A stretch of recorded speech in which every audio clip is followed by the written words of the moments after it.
Dr. Ron Daniels dropped wisdom you won't hear anywhere else on leadership, reparations, Malcolm X, and the future of black communities. Watch the full powerful reasoning only on www.ineverknewtv.com premium. What did running for the presidency in 1992 teach you about yourself and the political system in America? Well, it running in 1992 didn't really teach me much about myself, except it was kind of a fulfillment because it's the continuation of the story.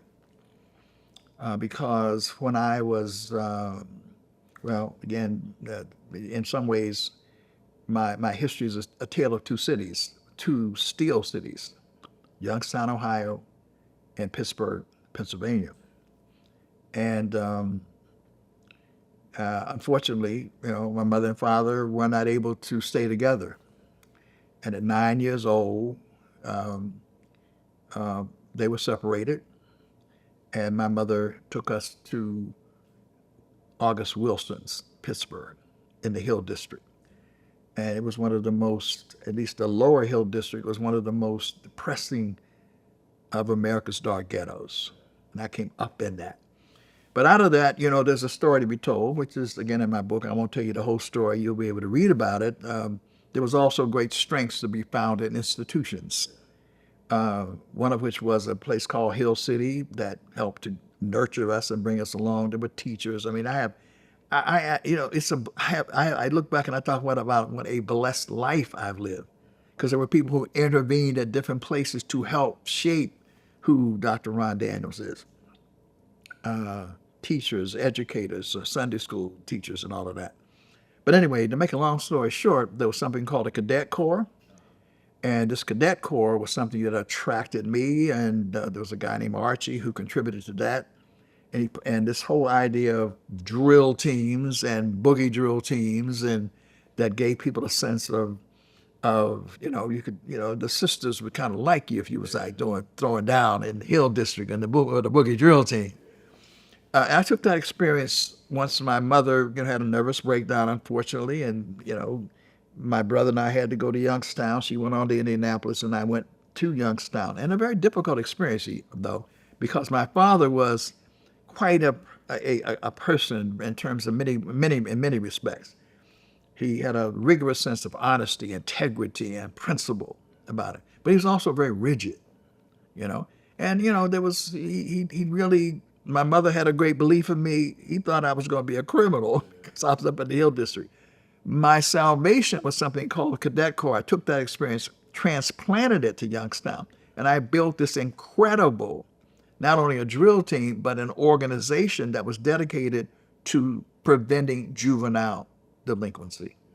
Incredible. At 14 years old, because of a relationship with supporters, family, sort of mothers and fathers of the cadet corps, I could go to an Army Navy store on my name and get $2,000-3,000 worth of uniforms at 14 years old. And so I had a cousin who, looking at this, said, that's interesting.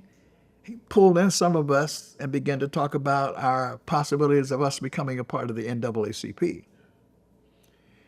And we did. We became part of the NAACP. We listened to speeches about Martin Luther King. We listened to speeches about Malcolm and whatever.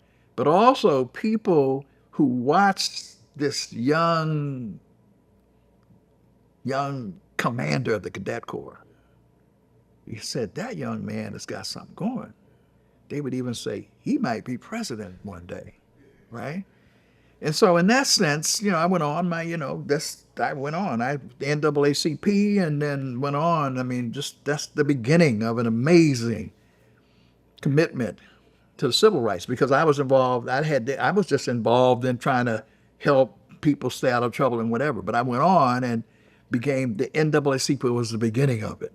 And then there are stages of it and whatever. So when I ran for president in 1992, which is really a direct result of my friendship with the Reverend Jesse Lewis Jackson, one of the greatest leaders in history of the black world, but also in this country, I ran because I was actually disappointed that we didn't go far enough. And so it was my attempt really to fulfill the vision of the Rainbow Coalition. But it's also, in a way, it was also fulfilling this whole idea that one day I might be president. So my candidacy was never going to make me president, but certainly I had an opportunity to be on the presidential stage and did it in a way that it was really respected. I mean, people respected my campaign, even though it was very symbolic by and large.